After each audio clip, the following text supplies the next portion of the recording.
All right, ladies and gentlemen, what's going on? Welcome into another interview. Before I mess this up, because I messed this up for years, dude. Like, I feel like other people would too, just based on the spelling of your name. How do you pronounce your name for the people watching this? Jerome Kovitano. Oh, I had it right the whole time, man. Some people tell me it's Jeremy. You know. All right, cool. All right, so everybody, this I just want to be clear is it's probably going to be one of my favorite interviews to talk about because of the story behind this man that you guys are looking at today. The background of where he came from before he started with his marketing agency, the level of result that this man reached, and what he's doing today. Now he's got two. So I'm really excited to dive into this one, and I just want to start off by saying we all appreciate you being here and having this interview with us. And without further ado, you ready to dive in? Absolutely, man. I'm honored to be here. All right, cool. So let's talk about before you even started up a marketing agency. You know, what was life and what was going on? Yeah, so I have a degree in accounting and a degree in finance, and I started the job as an accountant and worked my way up to CFO really quickly. But I just was hungry, to get to that next level. I wanted to get that C-level position, and thought that would be the answer, right?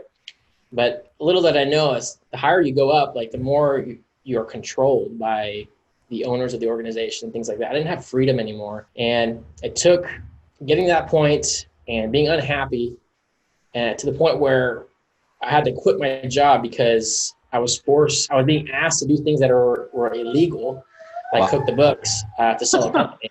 And so I got to that point, I was like, man, I'm a young CFO.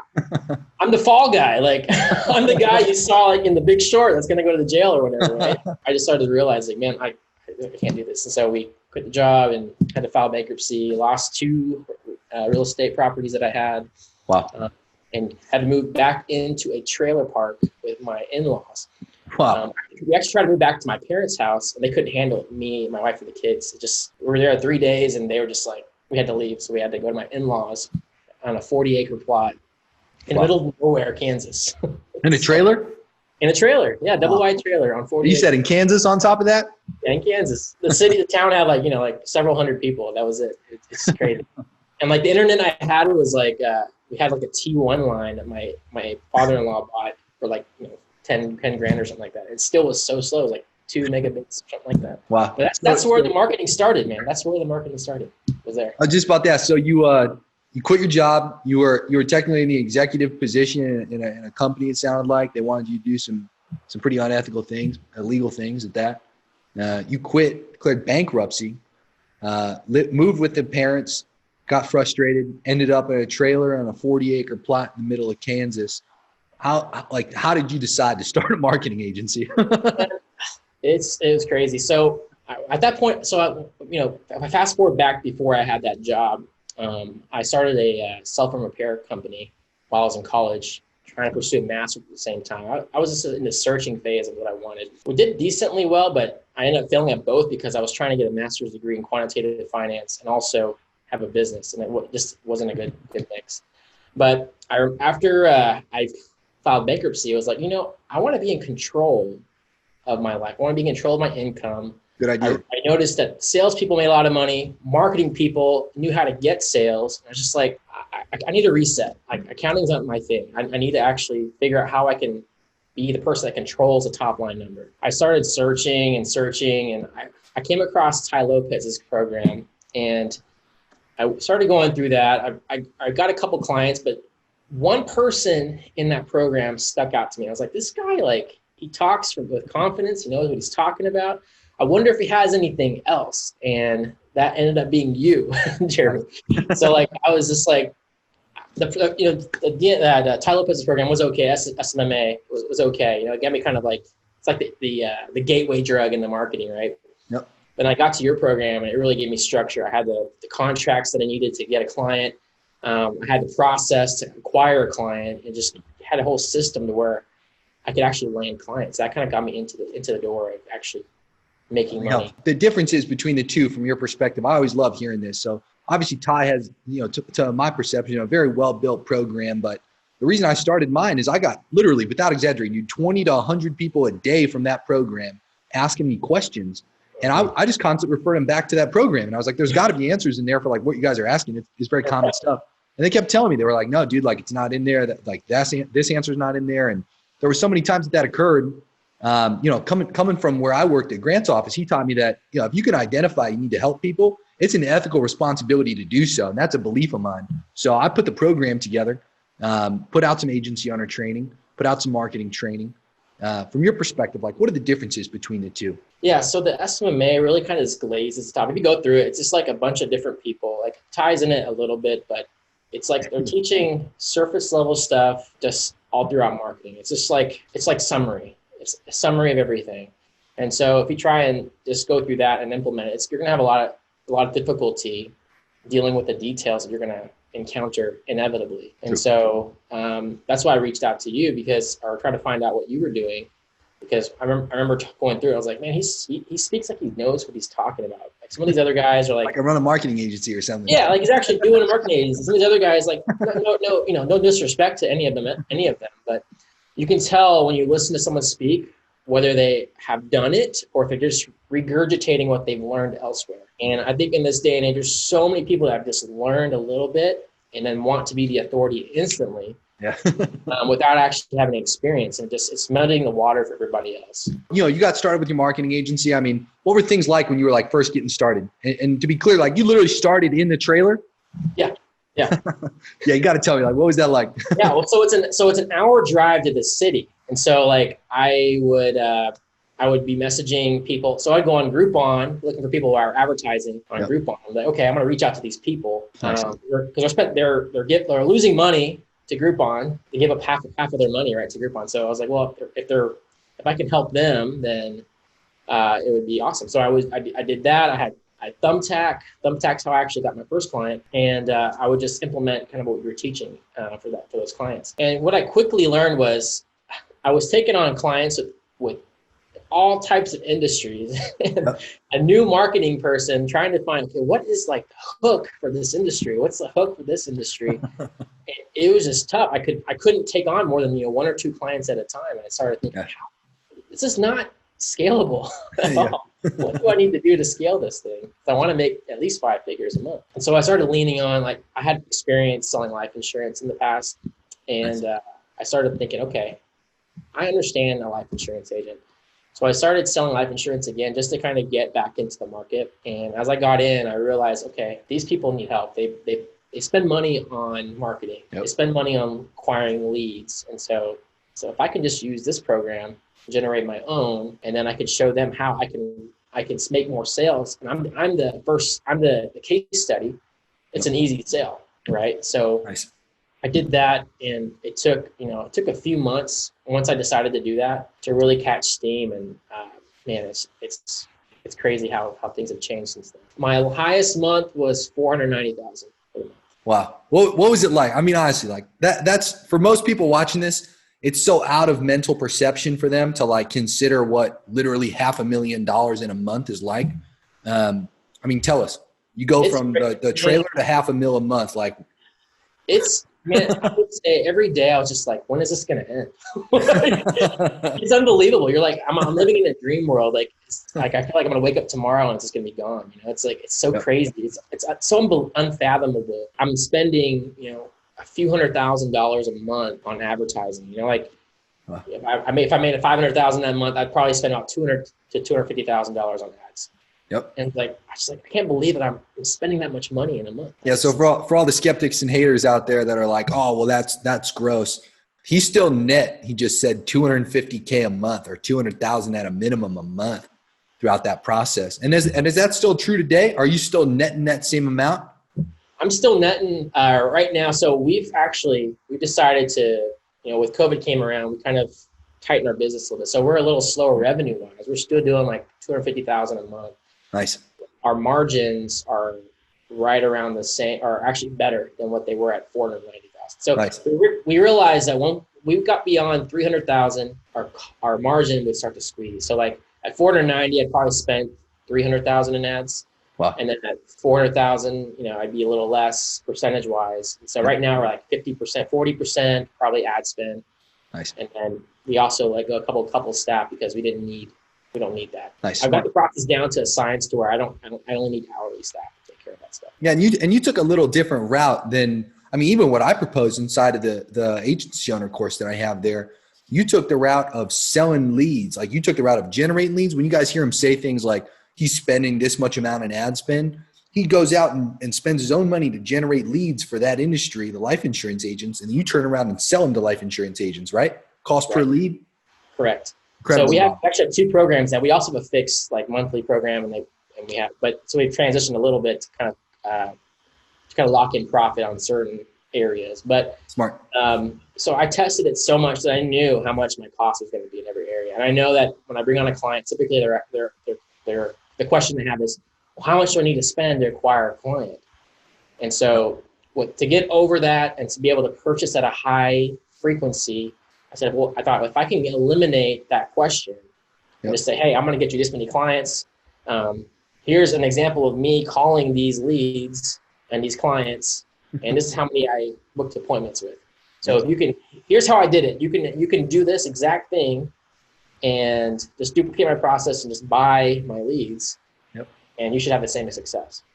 And nice. It just allowed the frequency of purchase to happen every single week. So I'd get the same client would spend $500 or so every single week. Nice, great. And you went from working a job, now you employ people. And just tell me, how's that feel? You know, like going from all the control you got out of that. What are the differences? It's awesome, man. Like I now get to be like, I remember being an employee and like how I was treated. And I was like, I felt like just a digit, you know, it's just another person. So now I'm able to like treat people as family. And so my employees, like they're family, literally. Like we do things together. You know, we have a boat now. We go on a boat together. We have lunch. We, you know, every so often we go out on a trip together. Nice. It's awesome. So we're a family, and they believe in the vision and the cause. So it's so awesome to have a team just like pushing with you. Nice. Yeah, you've gotten some incredible results. And you know, agency aside, how's life been in that transitionary process? You know, well, just tell me how it felt. I basically replaced myself many times in the business. So some of my kids in private school, I have 2 sons and one more on the way, one more son on the way. And both my kids go to private school. I get to wake up, you know, in the morning. I get them ready, spend time with them, take them to school. I stroll into the office around 10 o'clock. I've duplicated myself enough in the business that I don't have to be here at all times. Nice. And they get out of school around 4, so I'm able to leave, you know, around that time. Or if it's a busy day, I work later. It just depends on what's on each day. But I have the freedom to decide what to do. I don't have to do something. Nice. And that's the beauty of it. I get to show my kids that they can have this lifestyle too if they follow in their father's footsteps. So you got a family. You mentioned you got the boat. I imagine you probably upgraded houses and you're not in a trailer anymore. You know, Kids are at private school. Yeah. Like you personally throughout this process, you know, do you feel like a lot of stress and anxiety, or like, do you feel good about everything going on? Do you feel more in control of it now? Oh man, I feel so great. Like it's less stress. I just feel like overall healthier in general. Even like whenever I was at the peak, you know, we were spending lots of money. I was still kind of stressed then, but then now I've realized like we've really insulated our business to be a necessity to our clients. Nice. So I don't have to spend on advertising every week to build my own business. Yep. We're now at a point where you talked about this recently, I believe, Jeremy. You mentioned, you know, you've got to acquire the client is half of it, and then you also have to give a good client experience to retain them. True. And we've done both of those really well to the point where our retention is actually our generation of leads, or we have a big referral network. Nice. So it's been beautiful. Nice, incredible.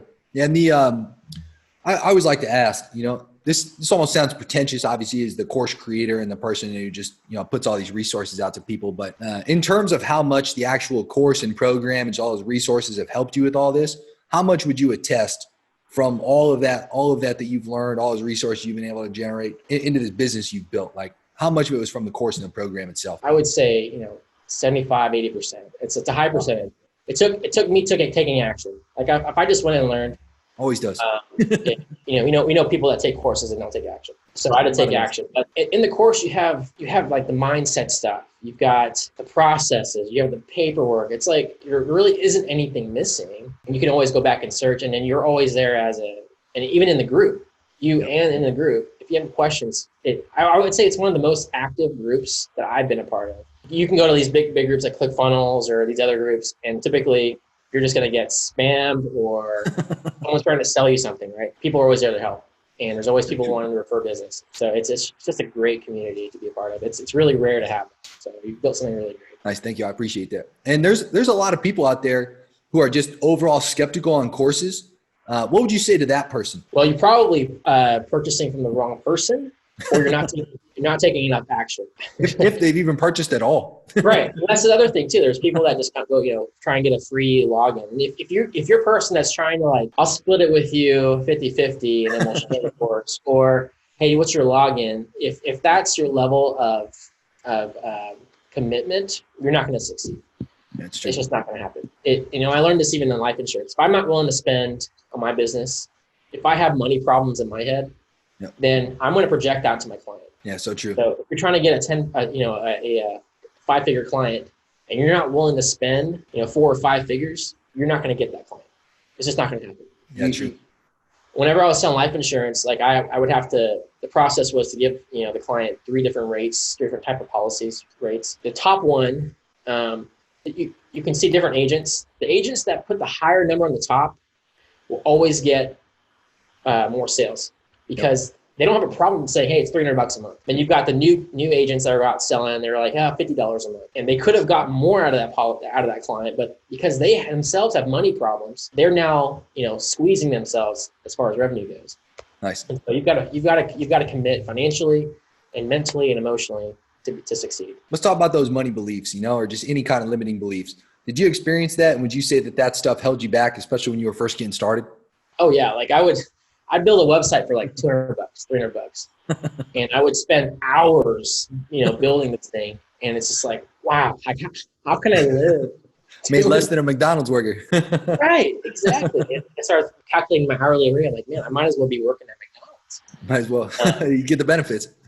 Right, exactly. And so, like, man, a few months ago, we talked to a client about doing some marketing, and they spent $15,000 on building a website. It still couldn't collect money.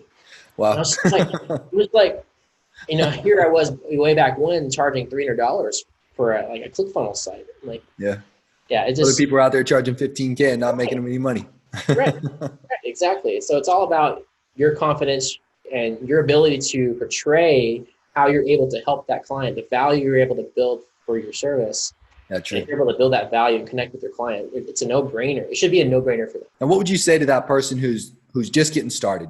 Maybe they've committed to the idea of, I'm going to try this agency thing out. What would you tell that person? I would say dive into the course material and then take action step by step. A lot of times, like I'm guilty of this too, buying courses and trying to skip to the end and not doing things step by step. And it's like you get that false sense of like complete. I did something, I learned something, and you're not actually taking action. So, what I did was I actually serviced 5 clients for free before I even offered something. Because I needed to know, okay, I can create results for myself. Now, if I start charging money and I don't know if I can get results, it could become an issue because like the client now spent like $1,000 and I didn't make any money for it.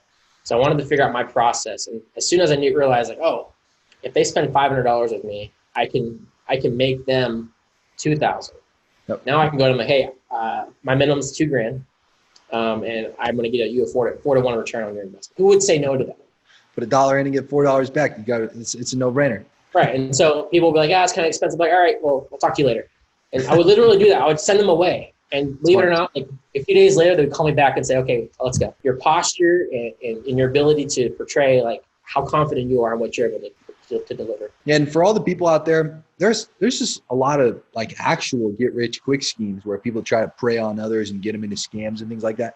Would you say a marketing agency is a real business, or is it a get-rich-quick kind of thing? It's a real business. It's absolutely a real business. Everybody needs the ability to acquire more clients. If you have clients that are giving pushback, it's because they've had a bad experience with somebody else. SMA came out in 2017, 16, 17, something like that. So it's been several years. So we have people that have attempted to get results for people and haven't delivered. And so we've got a handful of people that have tried it already and don't think it works. And so you just have to be able to, you just have to know that that's going to be an objection. Nice. And what about somebody who's looking to scale up? What would you tell that person? Maybe they're between like 10 and 50K a month and they're really looking for like what's going to get them to that next level, like several $100K a month? What do you got to tell that person? Automation or hiring people. That's you have to figure out what your process is. And I was just thinking like Henry Ford would, what are pieces that I can put on the conveyor belt that I can just hire anybody to do? I was always shied away from hiring people with like tons of experience, because then I would lose control. Like I'd start giving stuff to them and they'd have control over me because I didn't understand what they were doing. So I made sure I understand every piece of the business and then hired out pieces of that to an hourly employee. And you have to realize like you're going to lose a little bit of margin. Like that person you hire is going to do, 60 to 80% of what you could do. Yeah, true. So you need to understand that that's going to be the case. You can't hold them to the 100% standard. But you just have to realize, okay, they're not going to be as effective and efficient as I am. But I need to know what threshold is acceptable. And as soon as you start doing that, it releases you from the responsibility of doing that. And now you can spend your time on things that actually matter and actually create more revenue for your business. And the last thing, I don't want to take up a lot of your time, and I'm sure that everybody watching this interview appreciates your advice so far. Out of all the lessons you've learned, I know it's been a lot. It's been a few years now. What's the one lesson that you want to pass down to people watching this interview right now? Take action and invest in yourself, invest in your business, like invest in your own marketing. We started another agency and we just broke 5 figures in that agency. Nice. And we ran ads locally to generate leads. And I had to spend about $1,500 in leads. I stopped it initially because I was like, man, I haven't closed the sale yet. I've already invested $1,500. Yep. And then we closed 2 clients from those leads that totaled in about 13 grand. I was like, man, why did I turn that thing off? I have more of those sales. And so, we always second guess, but just have confidence and believe in the process and fix those money issues. Well, everybody here, I'm sure, I'm saying thank you through me right now to you, but from me to you as well. I appreciate your time on this. There's a lot of incredible, actionable advice for people here, and I'm sure you've inspired a lot. And obviously, incredible results so far. I mean, congratulations. I'm sure you'll hit $1 million a month in no time, and I'm really excited for that day. And once again, thank you for this opportunity to interview you, and keep it up. Take care. Oh yeah, talk soon.